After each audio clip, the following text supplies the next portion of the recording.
Graças a Deus. Vamos nos colocar em pé, por favor, amados.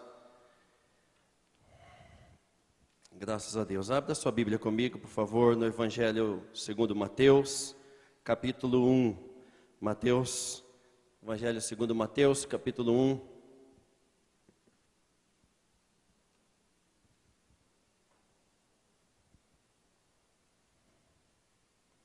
Graças a Deus. A nossa real descendência.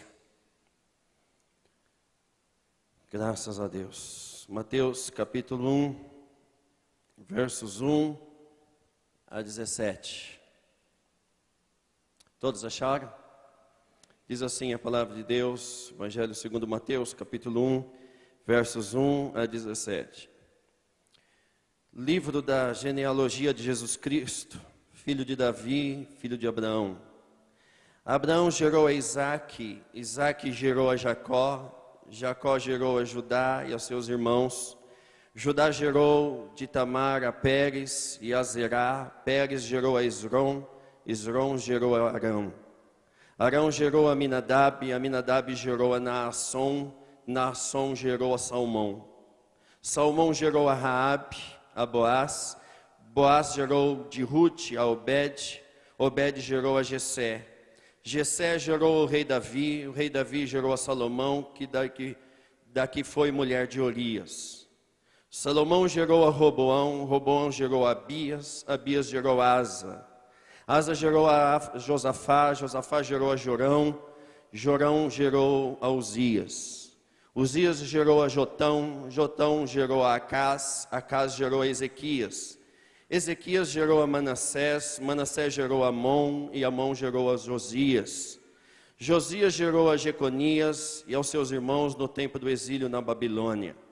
Depois do exílio na Babilônia, Jeconias gerou a Salatiel, Salatiel gerou a Zorobabel, Zorobabel gerou a Abiúde, Abiúde gerou a Eliaquim, Eliaquim gerou a Azor, Azor gerou a Sadoc, Sadoc gerou a Aquim, Aquim gerou a Eliúde, Eliúde gerou a Eleazar, Eleazar gerou a Matã, Matã gerou a Jacó. Jacó gerou a José, marido de Maria, da qual nasceu Jesus, que se chama o Cristo. De sorte que a soma das gerações de Abraão até Davi foi 14, de Davi até o exílio na Babilônia 14, e do exílio na Babilônia até Cristo 14.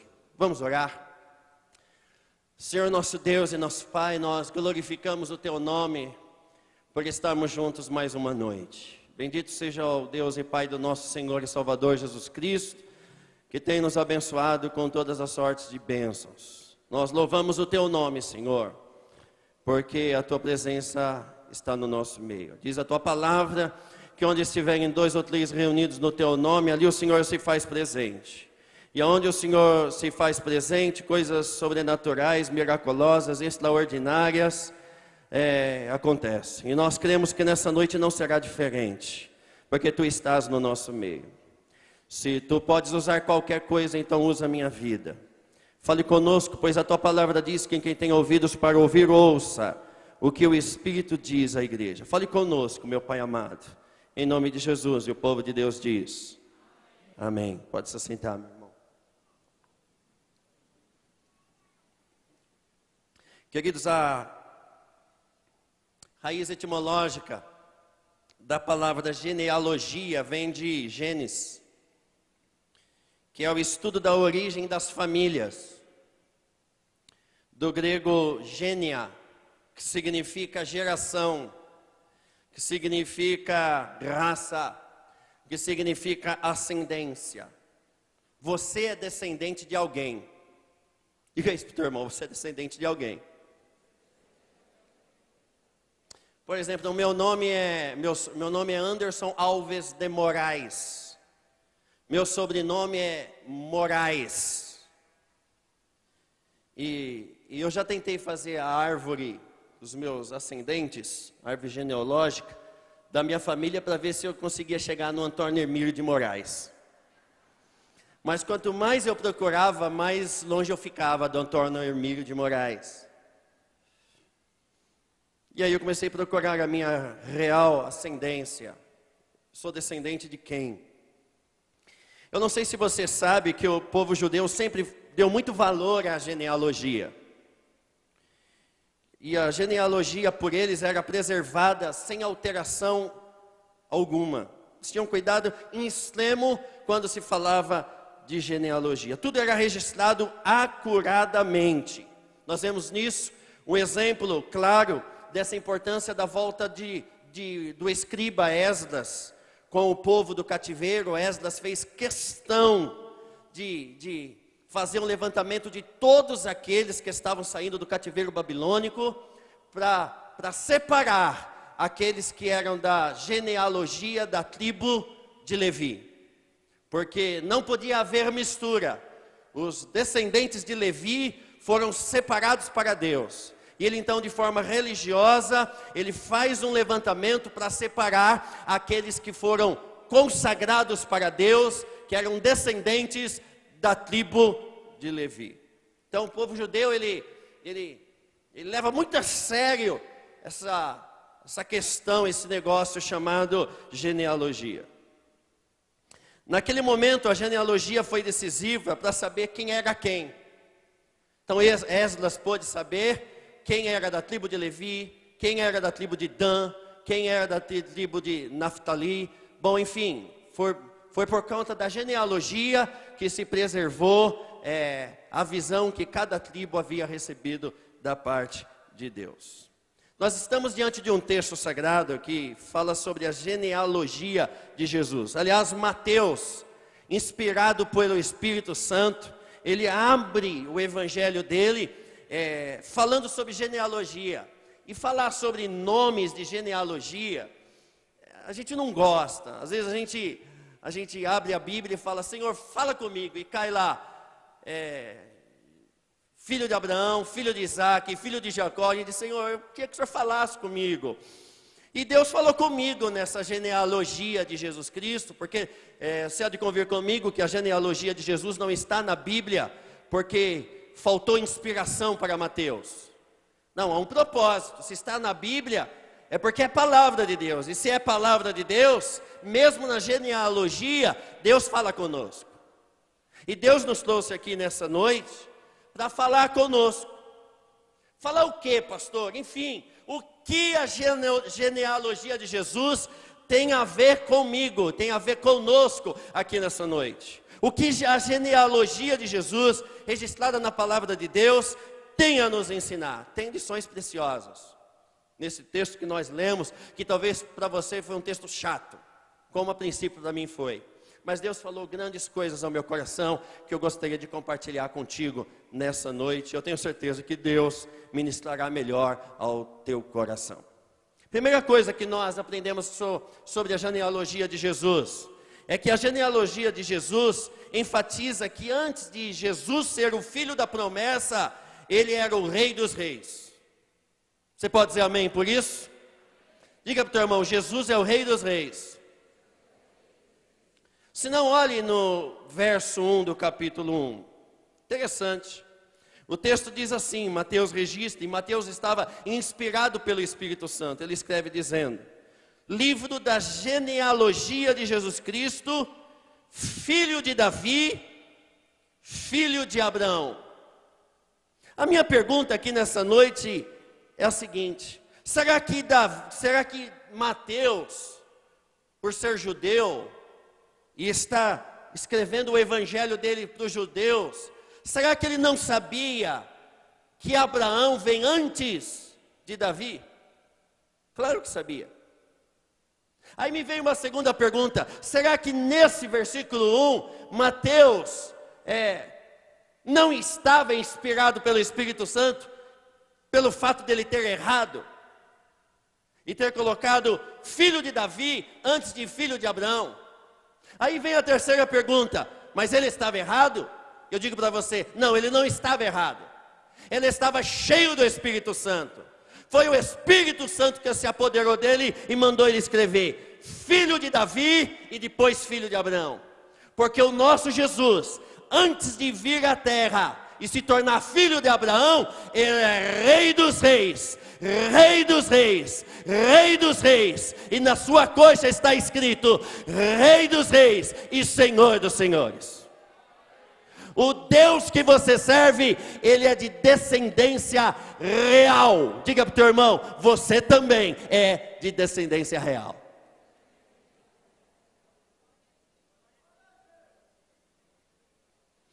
E esse Jesus, quando Mateus, inspirado pelo Espírito Santo, escreve filho de Davi, antes de filho de Abraão, ele está dizendo o seguinte: o meu filho vai ir para a terra, vai receber um corpo de homem, vai ser humilhado, mas ele é rei, vai ser afrontado, mas ele é rei, vai ser cuspido na face, mas ele é rei, ele vai ser desprezado, mas ele é rei. Ele vai ser lanceleado ao lado, mas ele é rei. Ele vai ser escarnecido e zombado, mas ele é rei. Ele vai ser crucificado no alto de uma cruz infame, mas ele é rei. Ele vai receber uma coroa de espinho pelos homens, mas ele é rei. Ele vai morrer, mas ele é rei. Ele vai ressuscitar, porque ele é Rei dos Reis e Senhor dos Senhores. Diga para o teu irmão, o nosso Deus, Ele é Rei. Ele é o Rei eterno. E não só isso, isso me faz entender que eu e você temos o Rei dos Reis dentro dos nossos corações.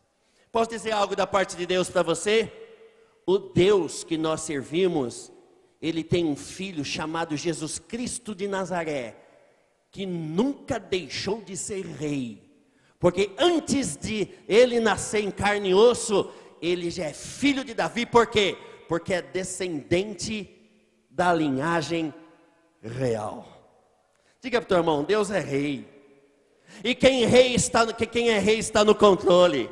E quem é rei manda. E quem é rei governa. E quem é rei institui leis. Quem é rei manda. Posso dizer algo da parte de Deus para você? O Jesus que você serve, Ele é Rei dos Reis. E Ele tem poder para mudar a tua história aqui nessa noite. Se você olhar no texto sagrado, você vai ver que Davi e muitos outros profetizaram a respeito de Jesus, e por isso Jesus foi chamado no Novo Testamento de filho de Davi. Antes dele ser filho de Abraão, filho da promessa, ele é filho de Davi, porque ele é rei. Teu Deus reina. Diga para dois irmãos, o teu Deus reina, não se desespere, o teu Deus reina. Abra sua Bíblia, por favor, comigo em 1 Crônicas, capítulo 17. 1 Crônicas capítulo 17, a gente vai dar uma mexida na Bíblia hoje, já que muitos não vêm na escola bíblica, a escola bíblica vem até você. 1 Crônicas capítulo 17, olha que texto maravilhoso. 1 Crônicas capítulo 17, versos 11 a 16 diz assim: Davi estava prestes a morrer. E Davi é tomado por Deus e profetiza isso. Deus fala com ele, esse texto sagrado que nós vamos ler. E Deus já estava falando acerca não só de Salomão, Deus estava falando aquele que é da descendência real, Jesus Cristo de Nazaré. Você pode dizer amém por isso?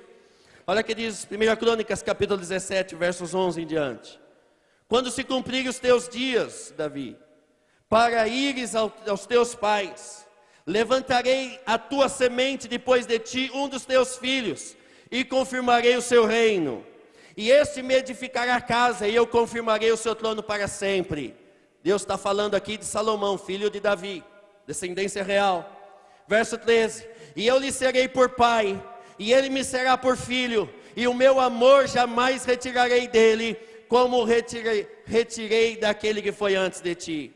Mas o confirmarei na minha casa e no meu reino para sempre, e o seu trono será firme para sempre, conforme todas as palavras e conforme toda esta visão, assim falou Natã a Davi. Então entrou o rei Davi, sentou-se perante o Senhor e disse: quem sou eu, Senhor, e Deus, e que é a minha casa, e me trouxeste até aqui? O que Deus está dizendo para Davi, através da boca do profeta Natan, é o seguinte: eu vou levantar da sua descendência, eu vou levantar alguém que eu vou estabelecer um trono. Falou de Salomão, aí mais para frente Deus diz: e estabelecerei um trono para sempre. O nosso Jesus, que nasceu lá em Belém da Judeia, ele nasceu para ser rei para todo sempre. Ele não só reina agora na história da nossa vida, ele reina desde a eternidade e reinará para todo sempre, porque o nome dele é Jesus, o Rei da Glória. Diga para o teu irmão, descansa o teu coração, porque o nosso Deus é um Deus que reina. No nascimento de Jesus em Belém, os pastores foram visitados por um anjo do Senhor, e pela glória do Senhor, e o anjo lhes disse: olha que coisa extraordinária, não temais, porque a visão foi gloriosa. Os anjos se manifestaram para os pastores no campo, e disseram para eles: eu vos trago novas de grande alegria, e será para todo o povo. Na cidade de Davi, Jesus é de descendência real. Vos nasceu hoje o Salvador, que é Cristo, o Senhor, Messias de Israel. E você sabe que os magos que vieram do Oriente e foram de Jerusalém até Belém, sabe o que eles levaram para Jesus? Ouro, incenso e mirra. Diga: ouro, incenso e mirra. Por que eles levaram isso? Foi à toa, pastor Anderson? Não. Por quê? Porque o ouro simboliza, é o símbolo que representa a perfeição divina e a dignidade real. Só Jesus é digno de receber o louvor, a glória, a adoração, a exaltação, o ouro mais precioso, porque Ele é Rei dos reis e Senhor dos senhores. Os magos levam para Ele ouro, porque Jesus é o Rei da glória. Mas os magos levam para Ele incenso. Incenso era um perfume que era usado nas cerimônias do tabernáculo e nos grandes lugares, para manifestar a fragrância da humanidade sem pecado. Então, incenso simbolizava, quando os magos levaram diante de Jesus ouro, eles estavam dizendo que Jesus é rei, que Jesus é digno de ser exaltado porque Ele é Rei dos reis. Mas quando eles levam o incenso, eles estão dizendo para Jesus: o Senhor cheira o bom perfume da graça e de uma vida pura, sem mácula e sem pecado. Jesus foi o único ser que passou na terra e não pecou, mas Ele se fez maldito por nós, para nos purificar de todo o pecado. E por causa de Jesus de Nazaré, agora nós somos participantes da comunidade do reino de Jesus de Nazaré. Você pode levantar a mão e dar glória a Deus por isso? De modo que quem governa a minha vida não é a Dilma Rousseff. Quem governa a minha vida não é Renan Calheiros. Tem misericórdia do Senado.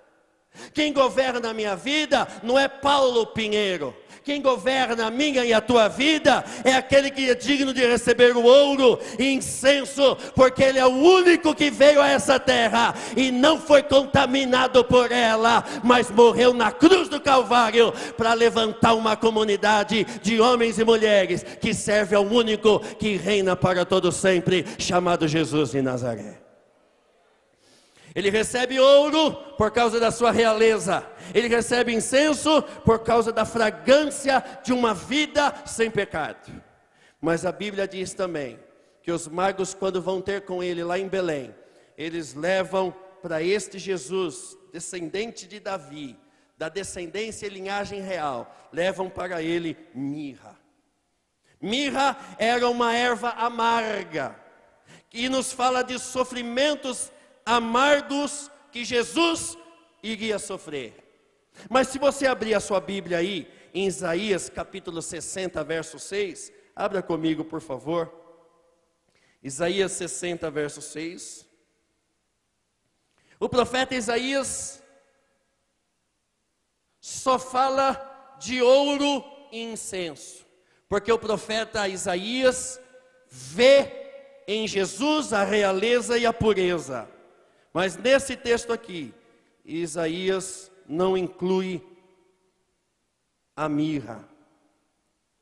Isaías capítulo 60, verso 6. Multidão de camelos cobrirá sua terra, e os dromedários de Midian e Efá, todos virão de Sabá, trazendo ouro e incenso. Ouro e incenso. Porque o que o profeta Isaías está vendo aqui, não é o Cristo sofredor. Ele está vendo aqui no capítulo 60, o Cristo que é Rei e Santo. Rei e Santo, o Jesus que é Senhor desta igreja, que é Senhor da tua vida. Ele é Rei e é Santo. Ele é Santo, Ele é Rei. Ele é Rei e Ele é Santo. E Ele levanta uma geração de homens e mulheres que participam da comunidade, de gente que é santa e que tem um Deus que reina para todo sempre. Então o profeta Isaías vê aqui, verso 6, parte B: todos virão de Sabá, trazendo ouro e incenso. Aqui não fala de mirra. E proclamando os louvores do Senhor. Coloca a tua Bíblia no teu lugar e dê uma linda salva de palma ao Rei dos Reis, porque Ele está aqui no nosso meio.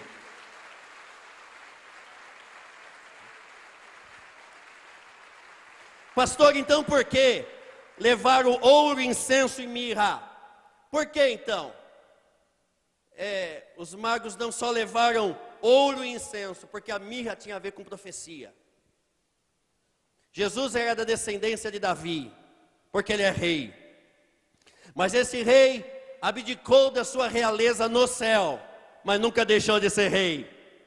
Ele veio, habitou entre nós, sofreu, padeceu, agonizou, chorou, se lamentou, porque ele veio para que eram os seus, mas os seus não os receberam. Mas ele disse: mas a todos quantos me receberem, eu dou o poder de serem chamados filhos de Deus, a saber, os que creem no meu nome. Então quando eles levam a mirra aos pés do grande rei, do santo, eles estavam dizendo para Jesus: o Senhor será como o sândalo que perfuma um machado que o fere. Estava dizendo para ele que no sofrimento dele, através da dor dele, nós seríamos curados.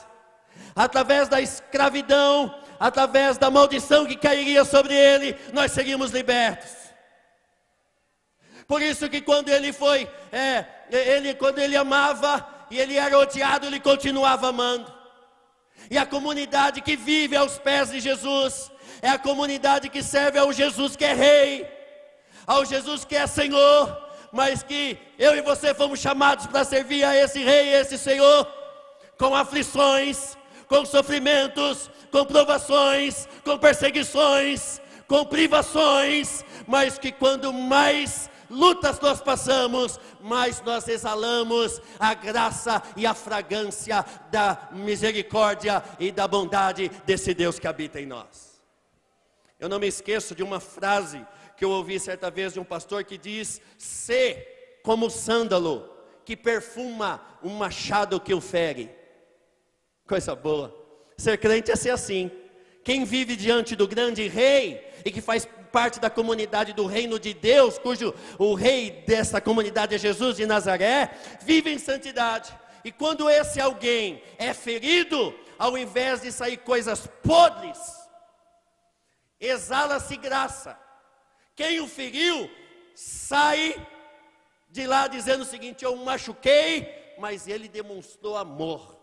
Porque a gente é como o sândalo que perfuma o machado que nos fere. Quem nos machuca ao invés de verter a nossa carne, a nossa natureza humana e pecaminosa, sai a fragrância do perfume da graça e da misericórdia de Deus. Eu me lembro de uma vez em que nós estávamos evangelizando um jovem de uma vila de drogados. Esse jovem faz parte da nossa igreja hoje. E eles se picavam com drogas, cheiravam carreiras de cocaína. E eu tinha dito para eles, olha, vocês aceitaram Jesus agora, quando der a doida em vocês, quando der aquela fissura em vocês experimentar droga, pode me ligar a hora que vocês precisarem. Ah, irmão, não prestou.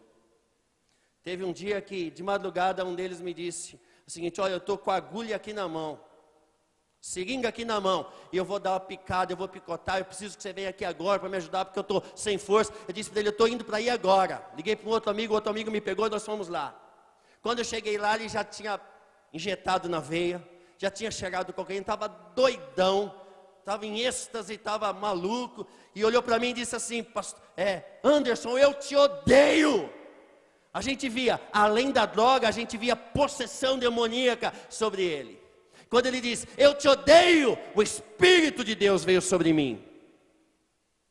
Porque humanamente falando, você sair da tua casa para socorrer alguém que está precisando de ajuda, e quando você chega para ajudar, essa pessoa diz que te odeia, humanamente a gente diria o seguinte, eu que te odeio, saí da minha cama para vir aqui para te ajudar e você diz que me odeia. Mas quando ele falou, eu te odeio, o Espírito de Deus se apoderou de mim. Foi Deus, porque por mim não seria assim, foi Deus. A graça de Deus se manifestou e vazou dentro de mim, que quando ele deu uma machadada, vazou a graça. Eu disse para ele, você me odeia, mas eu vim aqui porque eu te amo e porque Jesus te ama. Sabe o que aconteceu com aquele machado que me feriu? Caiu por terra. Nós oramos por ele, expelimos o demônio, e hoje ele serve Jesus aqui na igreja evangélica Canaã, porque quem é da comunidade do reino de Deus, extravasa a graça, a misericórdia e o poder do Espírito Santo.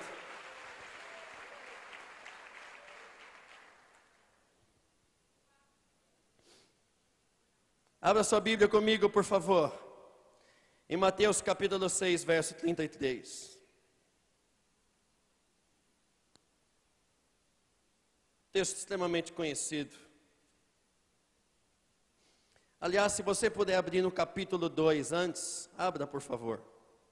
Mateus capítulo 2, olha que história extraordinária. Tendo Jesus nascido em Belém da Judéia, no tempo do rei Herodes, vieram uns magos do Oriente e a Jerusalém e perguntavam, onde está aquele que é nascido? Que é nascido? Diga para o teu irmão, rei dos judeus. Diga assim, rei. Ele nasceu como rei. Antes dele ser filho de Abraão, ele é filho de Davi. Você pode dizer amém por isso? Bom, os magos perguntaram, onde está aquele que é nascido rei dos judeus? Vimos a sua estrela no Oriente e viemos adorá-lo. Quando o rei Herodes ouviu isto, alarmou-se, ficou preocupado com ele toda Jerusalém.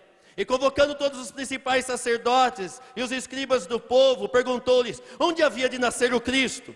E eles lhes responderam, em Belém da Judéia, pois foi dito que o profeta escreveu, e tu, Belém, Efrata, terra de Judá, de modo nenhum és menor entre os governantes de Judá, pois de ti sairá um guia que apacentará o meu povo Israel. Então Herodes chamou em secreto os magos, inquiriu deles exatamente acerca do tempo em que a estrela aparecera. E enviando-os a Belém, disse-lhes, ide e perguntai diligentemente pelo menino. Quando o achardes, avisai-me para que eu também vá e o adore. Olha o rei Herodes, fingindo que reconhecia que Jesus era o rei. Verso 9. Tendo eles ouvido o rei, partiram. E a estrela que tinham visto no Oriente ia adiante deles até que, chegando, se deteve sobre o lugar onde estava o menino. Vendo eles a estrela, alegraram-se imensamente.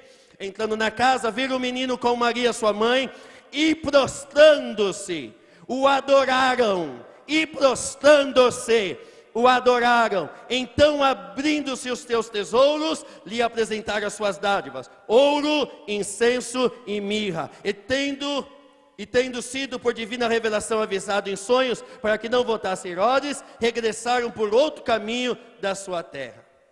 Então eles se prostraram diante do grande rei, reconhecendo que Jesus era o rei profetizado às nações. Diga para dois irmãos: Jesus é rei. Pergunta para ele é rei da sua vida também? Mateus capítulo 6, verso 33. Olha o que diz. O contexto está dizendo o seguinte: não fique ansioso por coisa alguma. Não fique preocupado acerca do dia de amanhã. Jesus é rei. Jesus é o Senhor da tua vida. Ele é o rei da tua história. Você o reconhece como único e suficiente Senhor e Salvador da tua vida? Ele reina, Ele governa o teu coração, reina. Então não fica preocupado acerca das coisas que você precisa para o dia de amanhã. O texto diz assim, verso 33. Buscai primeiro o reino de Deus e a sua justiça, e todas as coisas que você precisa te serão acrescentadas. Abra sua Bíblia comigo, por favor, Lucas capítulo 23. Lucas capítulo 23, verso 38. Jesus estava crucificado. Sobre a cabeça de Jesus, os soldados romanos colocaram uma placa. Verso 38 diz assim, Lucas 23, 38. Também por cima dele estava uma inscrição, uma placa, em letras gregas, romanas e hebraicas, que dizia: este é o rei dos judeus. Glória a Deus. Você pode aplaudir Jesus por isso? Aí você pergunta para mim: tudo bem, pastor, mas o que esta genealogia de Jesus como rei tem a ver conosco? Pergunta para o teu irmão: o que isso tem a ver conosco? Eu sei que ele é filho de Davi, que ele é filho do rei da glória, ele é rei dos reis, ele reina, tudo bem, mas que isso tem a ver conosco? Tem a ver tudo. Por causa de Jesus, nós fomos enxertados na videira. Por causa de Jesus, agora somos filhos de Deus. De modo que Pedro, cheio do Espírito Santo, escreve a sua primeira epístola no capítulo 2, verso 9, dizendo assim para nós, como igreja de Jesus de Nazaré: agora vocês são geração eleita. Diga: geração eleita. Diga: eu sou da geração eleita. Deus te elegeu antes da fundação do mundo. Você pode dizer amém por isso?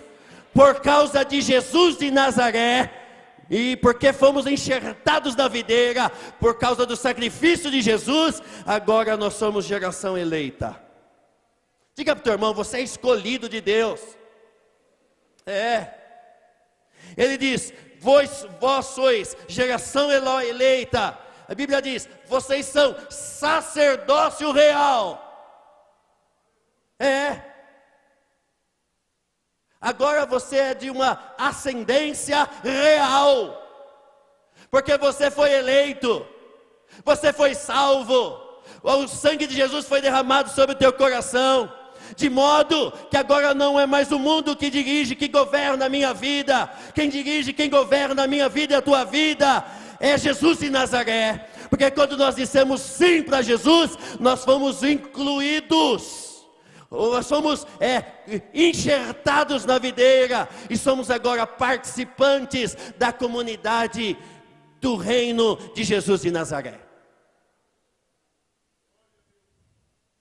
O texto diz: vós sois geração eleita, sacerdócio real, nação santa. Lembra do ouro? Lembra do ouro e do incenso?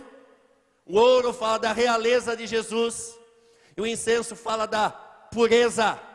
E quem é da comunidade do reino de Deus entende que é eleito por causa de Jesus, e porque é eleito por causa de Jesus, agora vive um sacerdócio real. Diga para o teu irmão: isso é muito sério. Diga para ele: você representa Jesus de Nazaré na terra. Você não é um Zé Mané. Você não é um Zé Mané. Ou uma Zé Mané. Você é filha do Deus Altíssimo. Você é filha do Rei dos Reis. Você é filho do Deus Todo-Poderoso. Você agora aceitou Jesus e agora você está inserido na comunidade do reino de Deus. E na comunidade do reino de Deus é uma comunidade santa.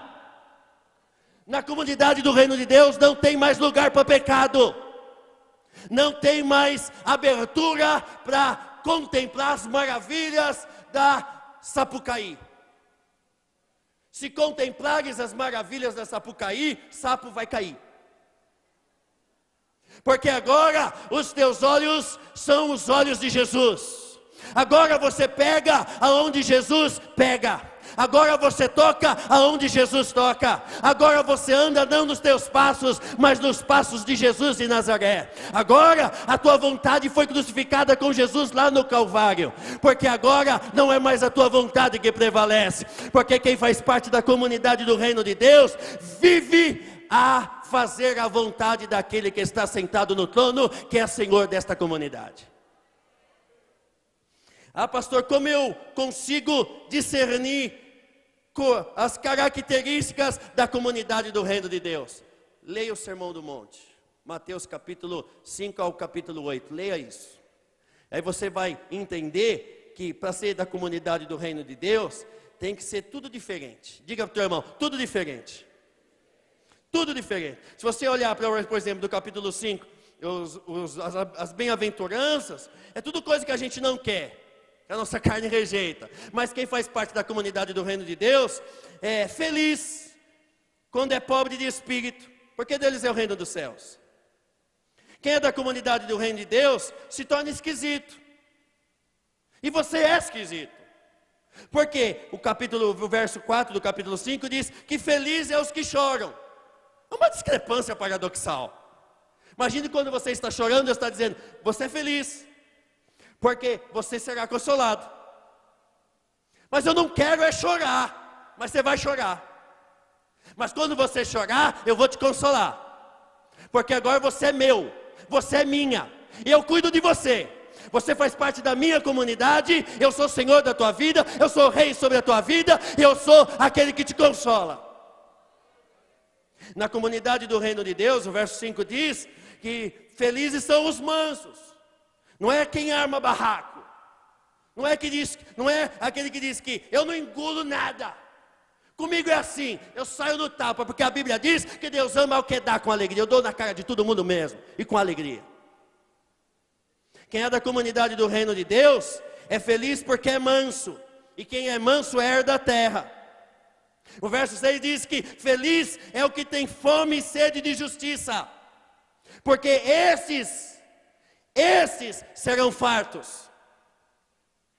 Quem é da comunidade do reino de Deus, olha para uma pobreza, olha para um mendigo na rua e pede misericórdia a Deus por aquela vida. Quem é da comunidade de Deus, no verso 7 diz que é feliz os que têm misericórdia, porque esses alcançarão misericórdia. Quem é da comunidade do reino de Deus, o verso 8 diz, é feliz porque é puro de coração, e porque é puro de coração vê Deus.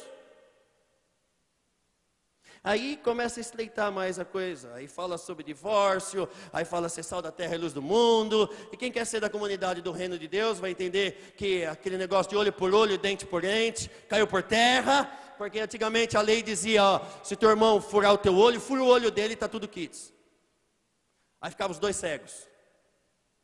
Se teu irmão quebrar o teu dente, quebra o deles também, deixa banguela, comunidade dos banguelos. Mas para ser da comunidade do reino de Deus, ele diz assim, não, com vocês não vai ser assim. Quem é da comunidade do reino de Deus, se teu irmão furar um olho, oferece o outro olho para ele furar também. Coisa vai além. É a comunidade da graça. Quem é da comunidade do reino de Deus, quando é injustiçado, quando é perseguido, Jesus manda ficar feliz, porque dos tais é o reino dos céus. Coisa de doido. Pastor, estou numa prova, glória a Deus, irmão. Pastor, o levante está sendo grande, glória a Deus, irmão. Jesus está contigo. O importante é que você está na comunidade do reino de Deus. E você, se você tem Jesus como o Rei dos Reis, Ele vai dar jeito nessa coisa e a vitória vai chegar, porque Ele está contigo no barco. Se a gente abrir em Apocalipse capítulo 1,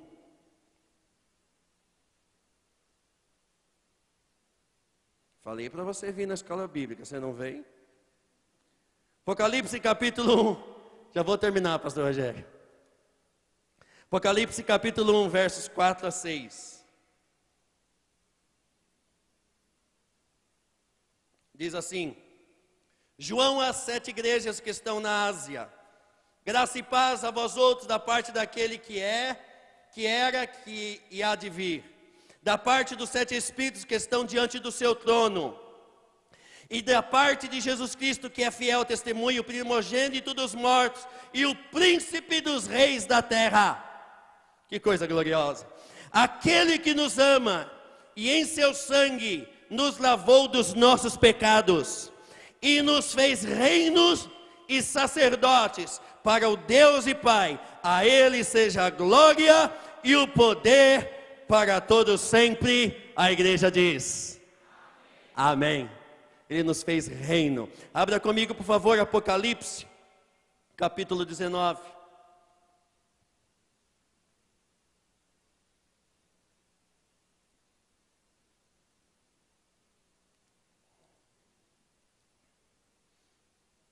Apocalipse 19.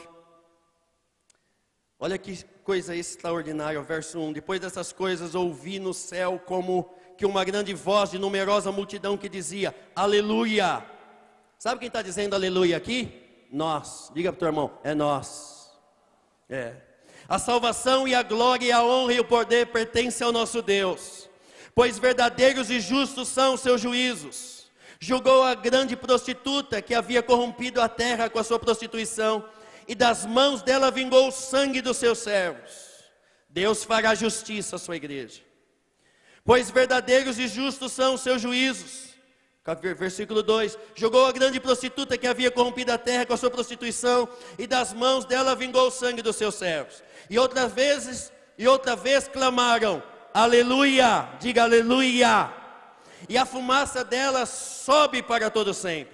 Os 24 anciãos e os 4 seres viventes prostraram-se e adoraram a Deus que está sentado dizendo amém e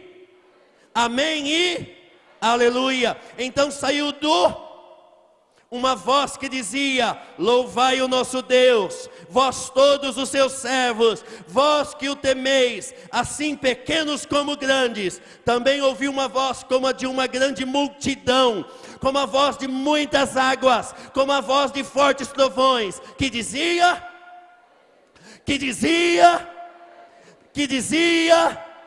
pois já reina o Senhor nosso Deus, o Todo-Poderoso. Regozijemo-nos e exultemo-nos e demo-lhes a glória, pois são chegadas as bodas do Cordeiro e já a sua noiva se aprontou. Pergunta para o teu irmão: você está pronto? Verso 8: foi-lhe dado que vestisse de linho fino, resplandecente e puro. Fala de santidade. O linho fino são os atos de justiça dos santos, da comunidade do reino de Deus. E disse-me: escreve: felizes aqueles que são chamados à ceia das bodas do Cordeiro. E disse-me ainda: estas palavras são verdadeiras, porque são palavras de Deus. Então me lancei aos seus pés para adorá-lo. Mas ele me disse: João, não faças isso. Ele estava se prostrando diante do anjo. Seu conservo, teu e dos teus irmãos, que tem o testemunho de Jesus, adora a Deus. Diga: adora a Deus. Diga: na comunidade do reino de Deus, na comunidade do reino de Deus, só se adora a Deus, só se adora a Deus. Não tem estrelas, não tem mega cantores, não tem superstars, tem só Jesus digno de ser adorado. Adore a Deus. Pois o testemunho de Jesus é o espírito da profecia. Para terminar, viu o céu aberto e apareceu um cavalo branco. Olha que cena linda. O seu cavaleiro chama-se Fiel e Verdadeiro. Quem é que ele está falando aqui? De Jesus de Nazaré. Jesus de Nazaré, ele é fiel e verdadeiro, e julga e peleja com justiça. E os seus olhos eram como chama de fogo, e sobre a sua cabeça havia muitos diademas, coroas, e ele tinha um nome escrito que ninguém sabia senão ele mesmo. Estava vestido com um manto salpicado de sangue. O nome pelo qual se chama é o Verbo de Deus, Jesus de Nazaré. Seguiam-no os exércitos que estão nos céus, em cavalos brancos e vestidos de linho fino, branco e puro, juntamente com a igreja. Da sua boca saiu uma espada afiada, para ferir com ela as nações. Ele as regerá com vara de ferro, e ele mesmo é o que pisa o lagar do vinho do furor da ira do Deus Todo-Poderoso. E no manto sobre a sua coxa tem escrito o nome: Rei dos Reis e Senhor dos Senhores. E no manto sobre a sua coxa tem escrito o nome: Rei dos Reis e Senhor dos Senhores. Várias lições nós podemos tirar dessa genealogia, mas eu queria que você guardasse isso. Não foi à toa que Mateus, inspirado pelo Espírito Santo, colocou genealogia de Jesus, filho de Davi e filho de Abraão. Antes dele ser o filho da promessa, ele sempre foi e sempre será Rei dos Reis e Senhor dos Senhores. Pastor Anderson, mas o que Deus quer falar conosco? O que Deus quer falar conosco é que todos nós, que fazemos parte da comunidade do reino de Deus, a nossa história não está como um navio desgovernado prestes a afundar. A nossa história e a nossa vida está nas mãos daquele que é Rei dos Reis e Senhor dos Senhores. Mas o que isso tem a ver conosco? Tem a ver que Deus está no governo da história da tua vida. O teu barco não vai afundar. Se o teu coração é dele, pode ter certeza absoluta que ele não vai deixar o teu barco naufragar. Você vai chegar do lado de lá e você vai cantar que o Rei dos Reis e Senhor dos Senhores guardou a tua entrada e a tua saída desde agora e para sempre. Amém. Amém, amém e amém. Guarda isso no teu coração. Esta é a palavra de Deus para mim, e esta é a palavra de Deus para você, em nome de Jesus. Enfim, o que a genealogia de Jesus tem a ver comigo e com você? O que a genealogia de Jesus, nesse texto, nos ensina que ele, sendo rei, ele se fez homem e habitou entre nós. Ele é filho de Abraão, é filho da promessa. E quem está em Jesus vai experimentar todas as promessas que Deus prometeu a Abraão. Essas promessas que Deus prometeu a Abraão são promessas que vão se cumprir na minha vida e na tua vida também. Você pode levantar a tua mão para o céu e dar um glória a Deus bem forte? Não foi isso que Jesus disse? Se vós estiverdes em mim e a minha palavra estiverdes em vós, pedireis o que quiserdes e vos será feito. Então as promessas que Deus fez a Abraão, agora são promessas que se estendem a nós. Deus disse a Abraão: da tua descendência serão benditas todas as famílias da terra. O que Deus prometeu a Abraão é para mim e para você, e nós vamos ver nesses dias os cumprimentos dessas promessas. Quem crê nisso, levanta a mão e dê um glória a Deus bem forte. Enfim, o que a genealogia de Jesus tem a ver conosco? A genealogia de Jesus quebra paradigmas. Você pode dizer amém por isso? É inimaginável um judeu registrar em sua genealogia mulheres. Judeu não faz isso. Se você olhar lá em Esdras e estudar no Esdras, se você estudar a parte de Mateus mais Lucas, você coloca assim, Abraão gerou Isaque, Isaac gerou Jacó, Jacó gerou José. Mas a Bíblia Sagrada, a genealogia de Jesus quebra paradigmas. E ela inclui 4 mulheres.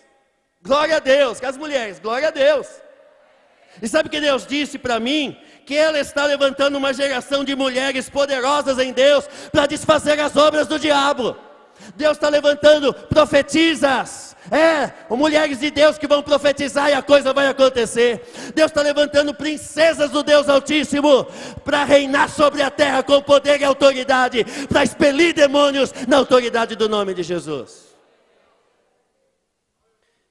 É incomum na genealogia judaica se incluir mulher. Mas Jesus inspirou Mateus e disse assim: inclui 4 mulheres. Aí a gente vê a aberração, me perdoe-me a discrepância, a aberração da graça de Deus. A graça de Deus é uma aberração. Porque vamos ser sinceros, só Deus para te converter. Você era casca grossa, você é fanático pelo Corinthians. Ainda Deus te perdoa, mas é fanático pelo Corinthians, é fanático por futebol, era viciado em bebida, usava droga, batia na mulher, apanhava da mulher. Aí Deus foi lá e te derramou sobre ti a graça de Deus. O que eu aprendo na genealogia de Jesus para encerrar? Que Jesus não só colocou 4 mulheres na sua genealogia, Ele colocou 4 mulheres pecadoras. 4 mulheres pecadoras. Você está com a sua Bíblia aberta ainda? Nós vamos encerrar falando sobre isso. Mateus 1. A Bíblia fala da primeira mulher. Os irmãos do louvor já se preparam aqui, por favor. A Bíblia fala de uma mulher chamada Tamar. Essa mulher, aí se você abrir, você vai ver, Mateus, capítulo 1. Aí, verso 3. Judá gerou de Tamar. A genealogia de Jesus revela a aberração da graça de Deus. E quando você olha, estuda a vida de Tamar, e a gente vê que ela estava na genealogia de Jesus, mesmo ela tendo sido um instrumento de sedução a Judá, seu servo, num relacionamento inadequado. A gente vê aí Raabe era uma prostituta. Jesus falou: coloca aí na minha genealogia, eu sou descendente de Raabe. Mas ela é pecadora, mas aonde abundou o pecado, superabundou a graça de Deus. Põe aí Raabe. A graça é uma aberração. Diga para o teu irmão: a graça de Deus é uma aberração. Jesus quebra com toda a lei judaica e ele vem dizendo: põe aí na minha genealogia Tamar, põe aí Raabe, põe aí Betseba. Betseba era uma mulher pecadora porque adulterou. E além de pecadora, ela era hitita porque ela era casada com Urias, o Eteu. Isso é uma aberração para a genealogia judaica. Não podia se misturar com outro povo. Eram tidos como pagãos. E a última mulher que a gente vê aqui na genealogia de Jesus, a gente vê Ruth. Mas Ruth não pecou, mas ela era moabita. Pode dizer algo da parte de Deus para você? O que a genealogia de Jesus tem a ver conosco? Tem a ver, queridos, que nós estamos na comunidade do reino de Deus, não pelos nossos méritos, mas pelos méritos de Jesus de Nazaré. Que se você fez alguma coisa do passado: ah, pastor, eu estou debaixo de maldição, porque no passado, na minha família, bebiam, e hoje eu não posso ver uma 51, e Deus está dizendo para você: eu quebro toda a maldição, eu mudo toda a tua história. Se você abrir o teu coração, eu derramo graça sobre graça, e aniquilo toda a desgraça da tua história. Pastor, não, eu não tenho jeito, porque sobre mim há uma sina para morrer assim, como um pecador miserável. Eu vim aqui dizer para você, da parte de Deus, que se Deus permitiu que na genealogia dele tivesse 4 mulheres, pecadoras, Ele está dizendo para você, que Ele está aqui nessa noite, para te perdoar de todos os teus pecados, e derramar a graça dele sobre a tua história. Se a história dos outros foram assim, hoje Ele quebra essa cinda de maldição e muda a tua história hoje aqui, porque o sangue de Jesus tem poder e a graça de Deus está sobre esse lugar. Nós temos muitas outras lições para aprender com a genealogia de Jesus, mas numa outra oportunidade nós vamos terminar. Quero dizer para você, que você guarde isso no teu coração. Você é filho de Deus. O nosso irmão mais velho se chama Jesus de Nazaré, e ele se assenta no trono, e nós nos prostramos de joelho diante daquele que está sentado no trono, porque temos nele como nosso Rei dos Reis e Senhor dos Senhores. Quem se entende por comunidade vê a glória de Deus. E a Bíblia diz que se creres, verás a glória de Deus. Diz para 2 irmãos: Jesus é o Rei da tua vida.